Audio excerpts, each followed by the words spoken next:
નમસ્કાર, આપ જોઈ રહ્યા છો મંતવ્ય ન્યૂઝ અને શહેરથી ગામ સુધીમાં હું છું આપની સાથે નંદની। સમાચારોની શરૂઆત કરીશું, જેમાં અમદાવાદના ધંધુકા ખાતેથી સમાચાર સામે આવી રહ્યા છે। વધુ એક હત્યાનો બનાવ બન્યો છે તો અમદાવાદના ધંધુકામાં ભરેલા અગ્નિ જેવી પરિસ્થિતિનું નિર્માણ થયું। ગાડી ઓવરટેક કરવા બાબતે બબાલ થઈ હતી અને તે જ બબાલમાં એક યુવકની હત્યા કરવામાં આવી છે। નસીમ સોસાયટીના એક યુવાને હત્યા કરી છે, જેમાં બે કોમ વચ્ચે માથાકૂટ થતા મામલો ઉગ્ર બન્યો છે તો ધંધુકામાં હવે ભરેલા અગ્નિ જેવી પરિસ્થિતિનું નિર્માણ થયું। ઘટના બાદ સમગ્ર પંથક પોલીસ છાવણીમાં ફેરવાયું છે। સમગ્ર ઘટનાના સીસીટીવી ફૂટેજ પણ સામે આવ્યા છે, જે જૂથ દ્વારા તોડફોડ કરવામાં આવી હતી તેના સીસીટીવી દ્રશ્યો પણ સામે આવ્યા છે। અમદાવાદના ધંધુકાની આ સમગ્ર ઘટના વધુ એક હત્યાનો બનાવ બન્યો છે। ગાડી ઓવરટેક કરવા જેવી નજીવી બાબતમાં હત્યા કરવામાં આવી છે। નસીમ સોસાયટીના એક યુવાને હત્યા કરી છે, જ્યારે બે કોમ વચ્ચે માથાકૂટ થતા મામલો ઉગ્ર બન્યો છે। સમગ્ર પંથકમાં કર્ફ્યુ જેવો માહોલ જોવા મળી રહ્યો છે। એક નાની એવી બાબતમાં હત્યા કરવામાં આવી છે અને હત્યાને કારણે હવે સમગ્ર વિસ્તારમાં કર્ફ્યુનો માહોલનો આ વધુ એક બનાવ સામે આવ્યો છે અને આ બનાવના કારણે સમગ્ર વિસ્તારમાં અરેરાટી વ્યાપી ગઈ છે। ખૂબ મોટા પ્રમાણમાં જૂથોની વચ્ચે આ બબાલ થઈ છે અને સમગ્ર તોડફોડ પણ કરવામાં આવી છે। દુકાનોમાં આગ ચંપી પણ કરવામાં આવી છે, અનેક ગાડીઓ પણ સળગાવી દેવામાં આવી છે। દુકાનમાં જે તોડફોડ કરવામાં આવી તે ઘટનાના સમગ્ર તે સમયના એક આ વિડીયો સામે આવ્યા છે। ટીવી સ્ક્રીન પર આપ જે દ્રશ્યો છે તે પણ જોઈ શકાય છે, જે સીસીટીવી ફૂટેજ સામે આવ્યા છે। ખૂબ મોટા પ્રમાણમાં લોકો ભેગા થઈને જૂથો વડે હવે તોડફોડ કરવામાં આવી રહી છે। જે લારીઓ ત્યાં ઊભી છે, જે દુકાનો છે તે સમગ્ર તોડવામાં આવી રહ્યા છે અને તેના સીસીટીવી દ્રશ્યો સામે આવી રહ્યા છે અને હવે હાલ તો પોલીસ દ્વારા તપાસ હાથ ધરવામાં આવી છે। જે આરોપી છે ખાસ કરીને તેને પકડી પાડવામાં આવ્યો છે, જે અમદાવાદ ગ્રામ્યના એસપી છે તેમના દ્વારા પણ માહિતી આપવામાં આવી છે। ધારાસભ્ય દ્વારા પણ ક્યાંક ને ક્યાંક શાંતિ જાળવ। રાજ્યમાં સ્થાનિક સ્વરાજ્યની ચૂંટણીના પડઘમ વાગી રહ્યા છે। ભાવનગરમાં પાણી અને ગટરની સમસ્યાને લઈને લોકોમાં રોષ જોવા મળી રહ્યો છે। રજૂઆતો કરવા છતાં તંત્ર દ્વારા કોઈ કામગીરી કરવામાં આવતી નથી। સત્તામાં રહેલા નેતાઓએ કેવા વિકાસ કાર્યો કર્યા તે અંગે સ્થાનિકો સાથે ચર્ચા કરવામાં આવી હતી। હાલ અત્યારે ચૂંટણીના નગારાને ઢોલ વાગી ચૂક્યા છે। જો વાત કરવામાં આવે તો આપણે વોર્ડ નંબર 1 માં આવી પહોંચ્યા છીએ અને અહીંના લોકોને પૂછશું કે ગયા વર્ષની અંદર જે 5 વર્ષ પૂર્ણ થયા તેમાં કેવા કામ થયા છે ને કેવા બાકી છે। તો આપણે તમારું નામ? મારું નામ જેબી ગોયલ છે અને વાત કરવામાં આવે તો તમારા જે વિસ્તાર છે એની અંદર કેવા કામ થયા છે અને કેવા કામ થવા જોઈએ? ભાવનગર મહાનગરપાલિકામાં જે ચિત્રાપુર નારી વોર્ડ છે એ 1 નંબરનો વોર્ડ છે અને આ વોર્ડમાં પાણી છે, ડ્રેનેજ છે, રોડ રસ્તાના જે છેલ્લા 5 વર્ષમાં સારી સોસાયટીઓ અને સારા વિસ્તારમાં કામો થયા છે એ ચોક્કસ છે। પરંતુ જે છેવાડાના વિસ્તારો છે આ વોર્ડમાં, ખારો વિસ્તાર હોય, કાંગસિયા વિસ્તાર, પછી ઇન્દિરાનગર જેવા વિસ્તાર છે, 25 વારિયામાં છે, ત્યાં લોકોને બહુ જ પાણીની છે, ડ્રેનેજની છે અને સફાઈની, આરોગ્યની આ બધી સુવિધાઓથી લોકો બહુ જ પીડાઈ રહ્યા છે। 15 થી 21 સુધીનો વેરો અન્યાય કરીને લીધો છે, એ પાછો વ્યાજ સહિત લીધો છે। વરસામાં ખડીમાં દાડી કરતી બહેનો, ધોમ તડકામાં દાડી કરતી બહેનો પાસેથી પણ વ્યાજ સહિત વેરો ઉઘરાઈને નંદની બનીને દયાહીન બનીને વેરો ઉઘરાવ્યો છે અને એ લોકો એમ કે છે અમે બહુ કામ કર્યા છે, બહુ કામ કર્યા છે। અમારું તો કહેવાનું છે 5 વર્ષમાં અન્યાય થયો છે ને થયો। પણ જેવી કે ગટરની સમસ્યા, પીવાના પાણીની સમસ્યા, સફાઈ કામ નિયમિત થતું નથી। મહિનામાં 3 થી 4 વખત સફાઈ કરવા આવે છે અને વાતો મોટી કરે છે।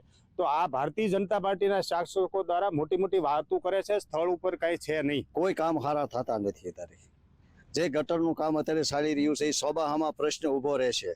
નાના માણસના મકાન ડૂબમાં જશે, પછી પાણી ભરાશે ત્યારે કોઈ સાંભળશે નહીં। અત્યારે ચૂંટણી આવી છે એટલે કામ મોટા થાય છે। હજી પણ નારી વિસ્તાર છે કે ચિત્રાપુર આખો વોર્ડ છે એમાં સંપૂર્ણ કામગીરી થઈ નથી। નાનામાં નાના માણસો હજી હેરાન થઈ રહ્યા છે, એના અસંખ્ય પુરાવાઓ અમે જોઈ રહ્યા છીએ। તો આ અંગે આખા વોર્ડમાં સફાઈનો મેઇન મુદ્દો છે, કચરા ઉપાડવાનો મેઇન મુદ્દો છે, પછી જે અમુક પછાત સોસાયટીઓ છે એમાં પાણીનો જટિલ પ્રશ્ન છે, ડ્રેનેજનો છે। તો આ અંગે આ કોર્પોરેટરોએ ધ્યાન દેવું જોઈએ, જ્યાં એમની ખામી દેખાઈ રહી છે। સત્તાધારી પક્ષના 3 કોર્પોરેટરો હોવા છતાં જે નાની સોસાયટી અને નાના માણસો રહી રહ્યા છે ત્યાં અસંખ્ય પ્રશ્નો છે। તો આ એક ખામી અમને નજરે દેખાઈ રહી છે। આ હતા લોકોના મંતવ્યો. લોકો દ્વારા મિશ્ર પ્રતિસાદ દેવામાં આવી રહ્યો છે.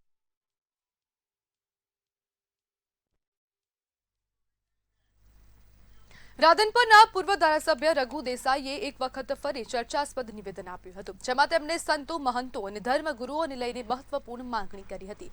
તેમણે જણાવ્યું કે સંતો મહંતો અને ભુવાઓ માટે 10% અનામત આપવા જોઈએ અને તેમને ચૂંટણી લડવાની તક મળવી જોઈએ. તેમના મત મુજબ આવું થશે તો કોંગ્રેસ પણ આવા વર્ગોને ટિકિટ આપશે અને આ મુદ્દે કોંગ્રેસ ટેકો આપવા તૈયાર છે.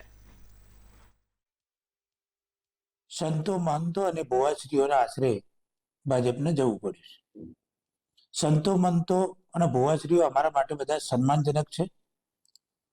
અમે પણ જે ભાજપ વાળા જાય છે અમે પણ એમના મંદિરે જઈએ છીએ, દાન આપીએ છીએ. એમને એટલો બધો સંતો મહંતો ભુવા ઉપર પ્રેમ હોય તો 10% અનામત સંતો મહંતો અને ભુવાશ્રીને પણ આપવું જોઈએ.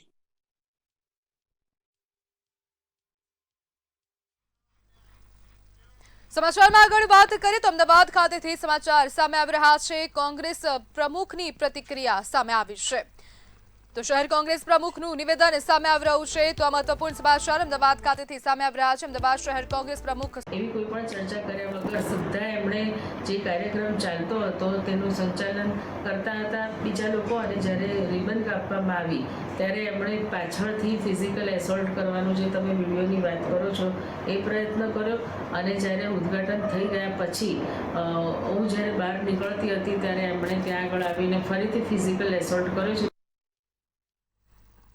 તો સુરત ખાતેથી સમાચાર સામે આવી રહ્યા છે. ગોલ્ડ ટ્રેડિંગના બહાને છેતરપિંડી આચરવામાં આવી છે. તો છેતરપિંડીનો આ મામલો સામે આવી રહ્યો છે સુરત ખાતેથી. તો સુરતની આ સમગ્ર ઘટના છે. ગોલ્ડ ટ્રેડિંગના બહાને ₹25.75 લાખની છેતરપિંડી કરવામાં આવી છે. છેતરપિંડી આચરનાર આરોપીની હાલોલથી ધરપકડ કરવામાં આવી છે. તો પોલીસ દ્વારા મહત્વપૂર્ણ કાર્યવાહી કરાઈ. બનાવટી વેબસાઇટ દ્વારા શિકાર લોકોને બનાવવામાં આવતા હતા અને આ જે છેતરપિંડીની રકમ છે તે પણ કબજે કરવામાં આવશે. જ્યારે ઉત્તર પ્રદેશના સાગરીતોને બેંક એકાઉન્ટ પૂરા પાડતી હતી. આરોપીએ ગેંગ પાસેથી કમિશન પણ મેળવ્યું હતું. તો હાલોલ ખાતેથી આ આરોપીની અટકાયત કરવામાં આવી છે. તો છેતરપિંડીના મામલે પોલીસ દ્વારા મહત્વપૂર્ણ કાર્યવાહી કરાઈ. ઝડપાયેલા આરોપી વિરુદ્ધ દેશભરમાં 22 જેટલી ફરિયાદો દાખલ છે. એક ફરિયાદી સાથે કમ્પ્લેનન્ટ સાથે એમ કહેવામાં આવ્યું કે તમે NGGF ગોલ્ડ કંપની મારફતે અગર ગોલ્ડ ટ્રેડિંગમાં ઇન્વેસ્ટ કરશો તો તમને વધારો નફો મળશે, અને એમ કહીને એમને એક બનાવટી લિંક મોકલવામાં આવી. અને લિંકમાં પ્રેસ કરીને પછી એમની પાસેથી કુલ 25,75,000 રૂપિયા પડાયું બીજા ખાતાઓમાં. તો લાઠી સિવિલ હોસ્પિટલના પાછળના ભાગેથી દારૂ પકડાયો છે. તો આ સમાચાર સામે આવી રહ્યા છે લાઠી ખાતેથી. આ સમાચાર રાજકીય હલચલ વચ્ચે ભારતીય જનતા પાર્ટી દ્વારા નમો કમલમ ખાતે પત્રકાર પરિષદનું આયોજન કરવામાં આવ્યું હતું. આ પ્રસંગે શહેર ભાજપા પ્રમુખે ગત રોજ લોકસભામાં મહિલા આરક્ષણ બિલ મુદ્દે કોંગ્રેસની માનસિકતા પર પ્રશ્નો ઉઠાવ્યા હતા અને ભાજપ સરકારની કામગીરી અંગે નાગરિકોને માહિતગાર કર્યા હતા. કાર્યક્રમ દરમિયાન એક મહત્વપૂર્ણ રાજકીય ફેરફાર પણ જોવા મળ્યો હતો. આપના અનેક કાર્યકરો ભાજપાની વિચારધારા સાથે જોડાતા કાર્યાલય ખાતે હાજર રહ્યા હતા.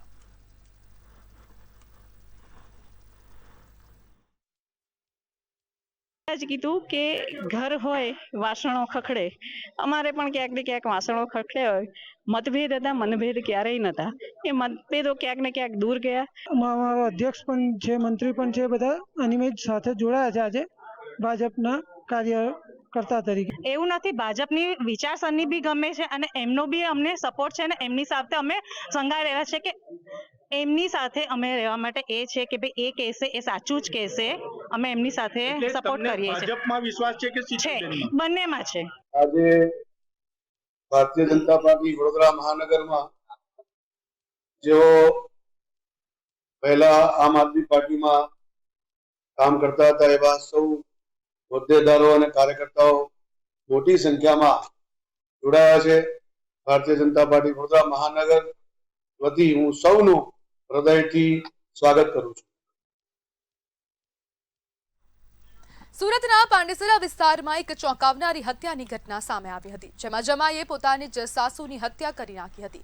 માહિતી મુજબ સાડીની દીકરીની સગાઈ અને જગ્યાએ નક્કી થતા મનોહર મહાજન નામના જમાઈ ઉશ્કેરાઈ ગયો હતો.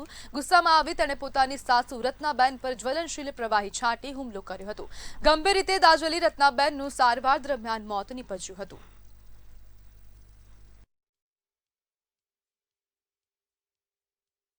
ગઈ તારીખ 15 એપ્રિલ 2026ના રોજ પાંડેસરા પોલીસ વિસ્તારમાં કર્મયોગી સોસાયટીમાં એક બનાવ બન્યો, જેમાં એક જમાઈએ સાસુ પર જ્વલનશીલ પદાર્થ નાખેલ, જેના ભાગરૂપે પાંડેસરા પોલીસ સ્ટેશનમાં ખૂનની કોશિશનો ગુનો દાખલ કરવામાં આવ્યો. દાહોદ જિલ્લામાં બાળ લગ્નનો ચોંકાવનારો વિડીયો સોશિયલ મીડિયા પર વાયરલ થયો છે. વિડીયોમાં દેવગઢ બારિયા તાલુકાના આંકલી ગામમાં નાની ઉંમરના બે બાળકોના લગ્ન કરવામાં આવતા હોવાના દ્રશ્યો સામે આવ્યા છે. આ ઘટનાએ ફરી એકવાર ગ્રામ્ય વિસ્તારોમાં બાળ લગ્ન જેવી ગેરકાયદેસર પ્રથાની હાજરી પર સવાલો ઊભા કર્યા છે. સરકાર અને તંત્ર દ્વારા બાળ લગ્ન રોકવા માટે કાયદા હોવા છતાં આવી ઘટનાઓ સામે આવવી ચિંતાજનક છે. હાલ તંત્ર દ્વારા કોઈ સત્તાવાર કાર્યવાહી કરવામાં આવશે કે નહીં તે જોવાનું રહ્યું છે. મંતવ્ય ન્યૂઝ આ વાયરલ વિડીયોની સ્વતંત્ર પુષ્ટિ કરતું નથી.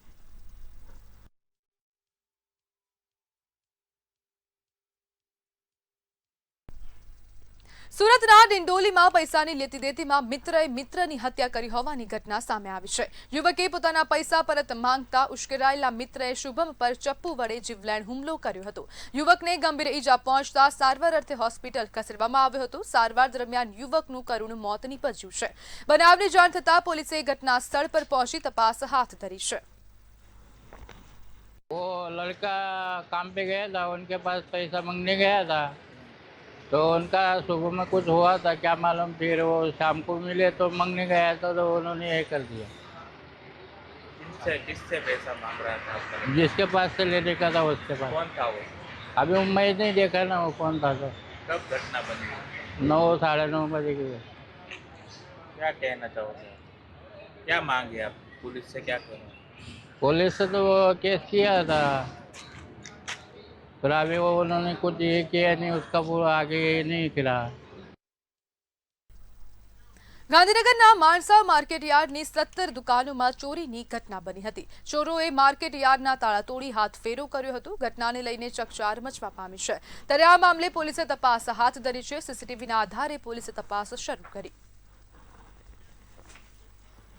જિલ્લાનું જોટાણા તેના શુદ્ધ અને ભેળસેળ મુક્ત મસાલા માટે સમગ્ર ગુજરાતમાં પ્રખ્યાત છે, પરંતુ આ વર્ષે ઉત્પાદન ઘટવાના કારણે મસાલાના ભાવમાં 80 થી 90% એટલે કે લગભગ બમણો વધારો નોંધાયો છે. ગયા વર્ષે બજારમાં મંદી હતી અને ખેડૂતોને પૂરતા ભાવ નહોતા મળ્યા હતા, જેના કારણે આ વર્ષે ખેડૂતોએ મરચા અને અન્ય મસાલાનું વાવેતર ઓછું કર્યું છે.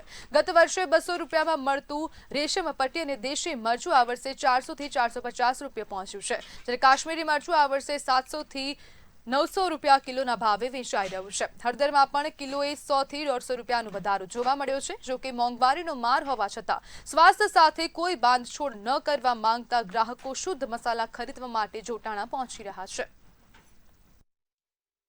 અમે અહીંયા જોટાણા મરચું અને હળદર, ધાણા જીરું, હિંગ વગેરે લેવા આવીએ છીએ. દર વર્ષે ઘણા વર્ષોથી આવીએ છીએ. એકદમ ચોખ્ખું ક્લીન મોઈને આપે છે, પ્લસ ઘણા વર્ષોથી આવી છે એટલે એકદમ નજર સામે દળીને આપે છે, કમ્પ્લીટ આપે છે એ લોકો. આપણે કઈ એમાં ભેળસેળ કે હાથે કઈ મતલબ ડર નથી રહેતો, એમ એકદમ ચોખ્ખું સરસ મળે છે. કલર કેમિકલ નથી હોતો ને દર વર્ષે અહીંયા જ અમે આવીએ છીએ. 12 માસનું એક સાથે મરી મસાલા ને બધું ભરવા માટે અમે દર વર્ષે જોટાણા આવીએ છીએ અને અહીંયા અમને વિશ્વસનીયતા જળવાઈ રહે એવું લાગે છે, કેમ કે આપણી નજર સામે આપણે જે મરચું મરી મસાલા લેવા હોય તો એ લઈ અને સિલેક્ટ કરીને પછી આપણે જાતે દળવા માટે આપવાના હોય છે. દળાઈ અને આપણી નજર સામે જ એનું પેકિંગ પણ થાય છે. મોવાની પ્રક્રિયા પણ અહીંયા જ કરીને આપે છે, તો એ સારી પ્લસ પોઈન્ટ છે.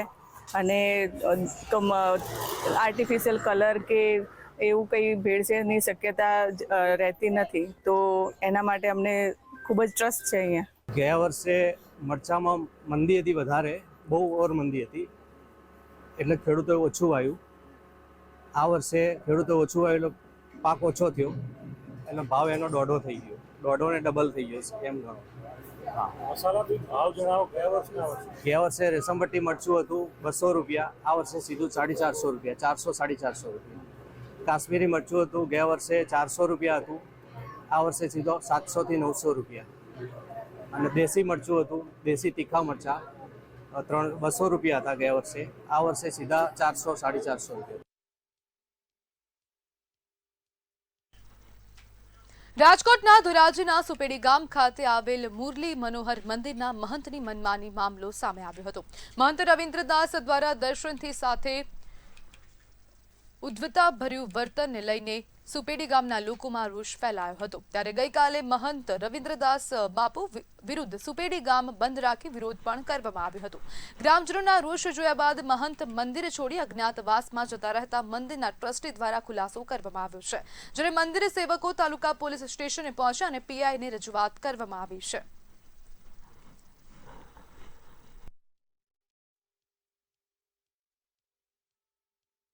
બાપુએ અમને અત્યાર સુધી એવું જ કીધું હતું કે ભાઈ કોઈએ કંઈ કરવાનું નથી, અમને વચને બાંધેલા હતા, એટલે એક પણ નિવેદન અમે આપ્યું નહોતું.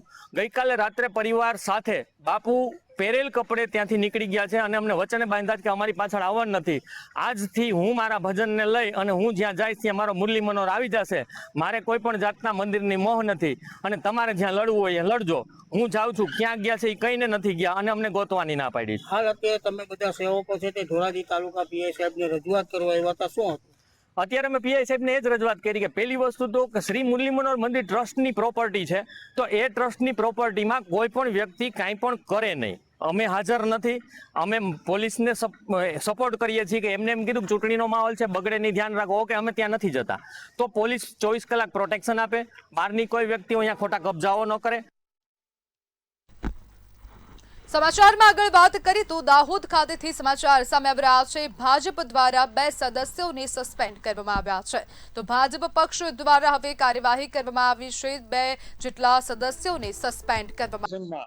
એક હકીકત ધ્યાને આવી હતી, જેમાં 17 વર્ષની એક દીકરી સાથે એના જ ગામના વિધર્મી 9 જેટલા યુવકોએ વારંવાર એને બ્લેકમેલ કરી અલગ અલગ જગ્યાએ બોલાવી અને એની સાથે દુષ્કર્મ આચર્યું છે, ગેંગરેપ કર્યો છે. ખેડા જિલ્લાની એક ઘટના ઘટી છે, જેમાં વિધર્મી યુવકો દ્વારા 17 વર્ષની સગીરભાઈની બાળા સાથે દુષ્કર્મ ગુજારવામાં આવ્યું છે. જેને લઈને અત્યારે ખાસ વાત કરવામાં આવે તો જે સગીરભાઈની બાળા છે તેને 3 વર્ષથી આ વિધર્મીઓ તેની પર વારંવાર બળાત્કાર ગુજારતા હતા, જેને લઈને હિન્દુ સંગઠનો અને તેના પરિવાર સહિત અત્યારે આ આરોપીઓને રાઉન્ડ અપ કરવામાં આવ્યા છે, તેમની ધરપકડ કરવામાં આવી છે. અને જો ખાસ કરીને વાત કરીએ તો આ આરોપીઓને અત્યારે રિકન્સ્ટ્રક્શન માટે ચંદાણા ગામ ખાતે અત્યારે લાવવામાં આવ્યા છે. તેમની સાથે તેમને પૂછપરછ કરવામાં આવી રહી છે. તેમને આરોપીઓને સ્થળે લાવવામાં આવ્યા છે અને તેમને ખાસ પૂછપરછ કરવામાં આવી રહી છે. કઈ કઈ જગ્યાએ તેમણે દુષ્કર્મ આચર્યું છે, સગીરવયની બાળાને કઈ કઈ જગ્યાએ લઈ ગયા હતા, તેની સંપૂર્ણ માહિતી અત્યારે લેવામાં આવી રહી છે. અને સમગ્ર આરોપીઓને અત્યારે પોલીસ દ્વારા રાઉન્ડ અપ કરીને સમગ્ર પૂછતાછ હાથ ધરવામાં આવી રહી છે. ખેડાથી ભાવેશ શર્મા, મંતવ્ય ન્યૂઝ. આવતીકાલે અખાત્રીજનો પવિત્ર તહેવાર ઉજવાશે, જે હિન્દુ સંસ્કૃતિમાં ખૂબ શુભ માનવામાં આવે છે. ત્યારે આ દિવસે સોના ચાંદીની ખરીદી અને લગ્ન સરાની શરૂઆત કરવી પરંપરાગત રીતે મહત્વપૂર્ણ ગણાય છે. અમદાવાદમાં અખાત્રીજ પહેલા જ જ્વેલરી દુકાનોમાં ગ્રાહકોની ભીડ જોવા મળી રહી છે. જ્વેલર્સ નવી ડિઝાઇન અને આકર્ષક ઓફરો સાથે ખરીદદારોને આકર્ષી રહ્યા છે. વેપારીઓ મુજબ તહેવારના દિવસે વેચાણમાં નોંધપાત્ર વધારો થવાની સંભાવના છે.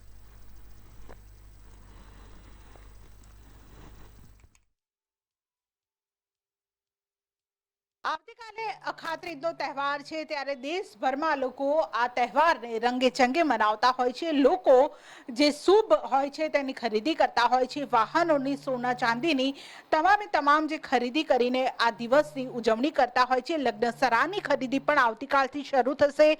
સોના ચાંદીની ખાસ જે લગ્નમાં જે આપવાનું જે શુભ બનતું સોનું હોય છે તેની લોકો કાલે ખરીદી કરશે. અત્યારે પણ જે લોકો છે તે આવતીકાલ માટે સોનાનું જે બુકિંગ કરાવવા માટે આવ્યા છે. તમારું નામ? હર્ષદ પટેલ. હર્ષદભાઈ, આવતીકાલે જે અખાત્રીજનો તહેવાર છે, ખૂબ જ જે આ તહેવારનું મહત્વ હોય છે, સોના ચાંદી લોકો ખરીદતા હોય છે, તમે પણ સોનું ખરીદવા આવ્યા છો, કેટલું શુભ છે?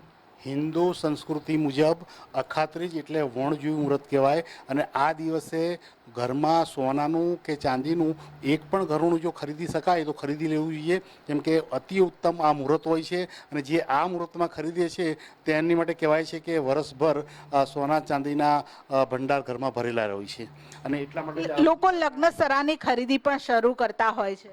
ચોક્કસ અખાત્રીજના શુભ મુહૂર્તથી જ આવનારા સમયમાં જે લગ્નો યોજાવાના છે અથવા તો સગાઈના પ્રસંગો જે યોજાવાના છે, વિવાહ યોજાવાના છે, એને લઈને વર કન્યા પક્ષના બંને લોકો આ દિવસને સાચવવા માટે અચૂક ખરીદી કરવા માટે સોના ચાંદીના ત્યાં આવતા જ હોય છે વેપારીઓને ત્યાં.